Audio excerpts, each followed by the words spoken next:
என்ன கல்யாணம் பண்ணிக்கணும்னா 6 கண்டிஷன் இருக்கு. வேணான்னு சொல்லிடலாமா? சரி, என்ன கண்டிஷன் கேட்போம். கண்டிஷன் நம்பர் 1, நான் எப்படி வேணாலும் ட்ரெஸ் பண்ணுவேன், அத நீ கேட்கவே கூடாது. எனக்கு அந்த ட்ரெஸ் வேணாம், நான் கேட்க மாட்டேன். நான் ஒன்னும் பொண்ணு கிடையாது, உன் ட்ரெஸ் மாட்டிக்கிட்டாலே. நம்பர் 2, ஃப்ரீ டைம்ல அடிக்கடி என்ன பார்க்குக்கு போலாம், பீச்சுக்கு போலான்னு என்ன கூப்பிடவே கூடாது. ரொம்ப சந்தோஷம், எனக்கும் செலவு மிச்சம்.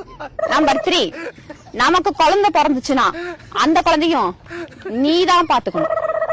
சரி, நான் பாத்துக்கிறேன். மேடம், எங்க கலெக்டர் வேலைக்கு போறீங்களா? நம்பர் 4, வீட்டுல நான் சமைக்க மாட்டேன், அதையும் நீதான் சமைக்கணும். அதுவுமா? ஆக மொத்தத்துல உனக்கு ஹவுஸ் ஹஸ்பண்டா இருக்கணும். நம்பர் 5, ஃப்ரெண்டுங்களோட நான் எப்ப வேணாலும் வெளியே போவேன், அத நீ கேட்கவே கூடாது. சத்தியமா என்ன கல்யாணம் பண்ணி